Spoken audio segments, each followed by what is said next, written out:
Hello Internet, my name is Toki Uzuru, also known as Toki, and welcome back to my channel, where today we're talking about astrology, specifically the houses in astrology.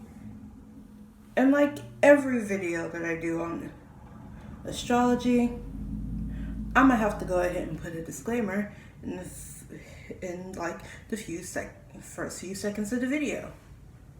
1. I don't care if you don't believe in it. This is not for you if you do not believe in it. 2. I am not an expert in astrology, but I am portraying the information that I find doing research. And 3, it is very gray but bright outside, and I decided to go ahead and change my shirt to a yellow one, and you can't even see what's actually on my shirt because the brightness is like negating my entire shirt. So that's fun. There are 12 houses, and each house has a ruling zodiac. The first house, Aries, and the 12th house, Pisces. You can figure it out from there. Although I will help you out with this part. The 5th house is ruled by Leo. No, it is way too bright because my hand is not that white. Now, I will be reading what the houses mean off of this post I found.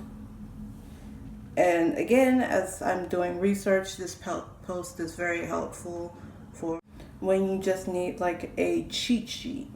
So you better get those ready. And if you don't already have it, this is like the 3rd video for my astrology series. There'd be a card over there, that way, where you can go ahead and go back to my last video that I put a few, like 3 links to go ahead and find out what your birth chart is, or how your birth chart looks. And if I remember to do so, I will also put those links in the description of this video, just in case you don't want to go back to the video of me talking about the planets and how they deal with astrology.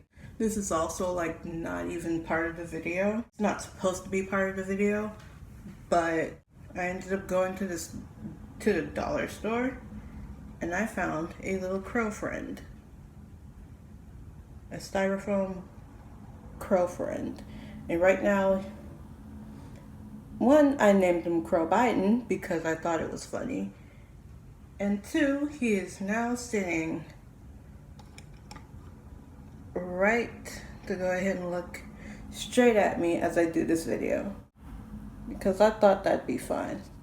I named pretty much every type of animal figurine I have. I'm gonna probably end up doing an entire video of all of the stuffed animals and little beanie logs that I have on my person, or in my room, because I just thought that'd be fun.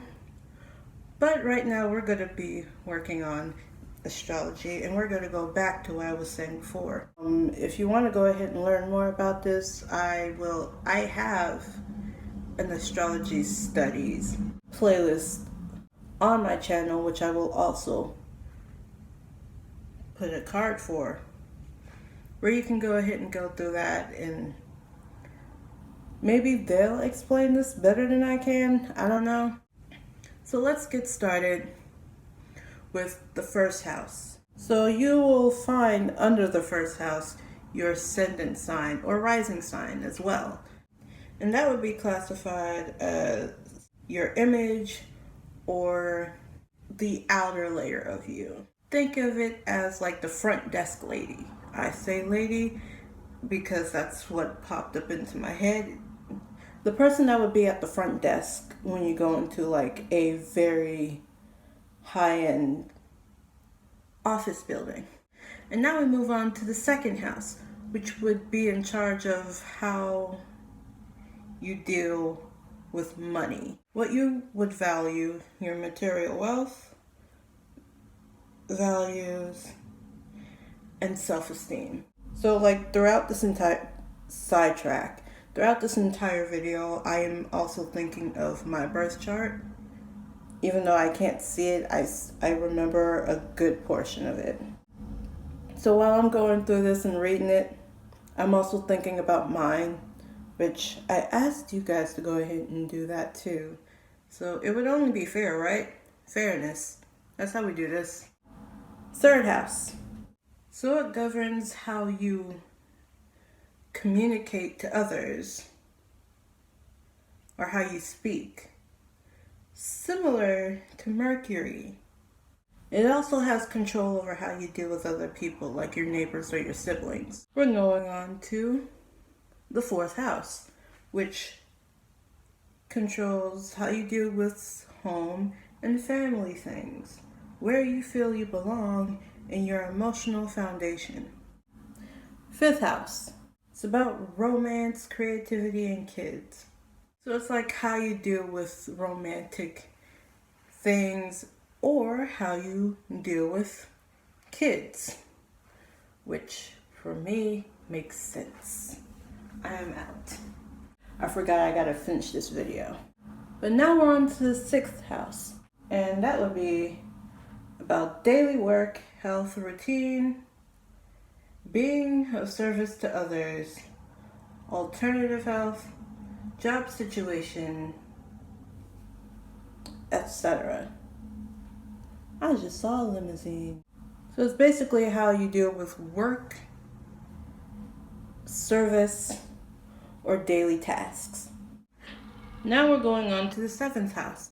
It refers to the type of people that you would like or be interested in. And it's also about personal partnerships, alliances, and marriages. There's also your shadow you that you do not deal with, or the parts of you that you'd rather not go ahead and show to other people. So now we move on to the eighth house, which would be other people's resources, birth, death, life's mysteries, rebirth, renewal, transformation, and joint finances. So basically how you deal with transforming into what you're supposed to be, or how the universe thinks you're supposed to be, and also how you deal with joint finances. If you have like a significant other or a roommate, how would you go about dealing with financial issues, whether financial problems? I'm looking for a word that doesn't have a negative connotation. Financial stuff. There we go. So now we move on to the ninth house, which would have to deal with broadening your horizons or dealing with philosophy, which sounds very existential if you think about it. Okay, no thank you. Now we go to the 10th house. We're almost done. We are almost done. And the 10th house has to do with ambition and career, making your mark, goals, public life, recognition, and how you make your mark.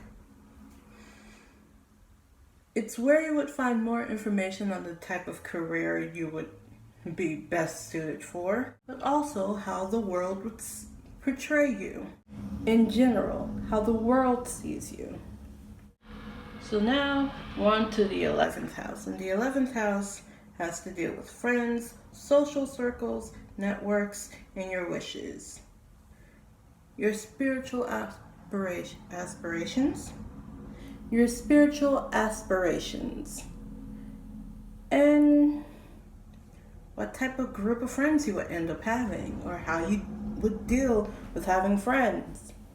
And last but definitely not least, the 12th house, which has to do with fears and spiritual life, self-sabotage, your inner self, self-transcendence, retreats, secrets, meditation, and connection. Your relationship with chaos, seclusion, and fluidity. How you deal with the negative part of life, I guess. I think that's it. And now I'm done with that. Hopefully that made sense, because recording this, it was all over the place for me. I hope you can actually use this to go ahead and figure out how your birth chart is. You can also just read how that specific website would break down your birth chart. That's also a thing that's there. If you want to have a better understanding of how each part of your birth chart plays a part in their description or their explanation of how everything works, then this video would definitely be helpful. Maybe. I hope it is. I hope it is. And yeah, what I originally wanted to do was a quick video, but it ended up being was a headache. So I'm just gonna go ahead and end it here before I make another mistake and have to edit that out.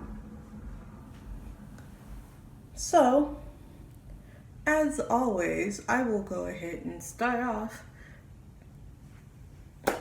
the stereotypical YouTuber outro. Please don't forget to like the video if you like the content, subscribe for more videos on things like astrology or fantasy or mythology, because I like researching those and I want to go ahead and do more videos, and I'm too close. After you subscribe, please hit the notification bell and turn it to all notifications to make sure that you are notified of when I post, because I have changed my posting schedule.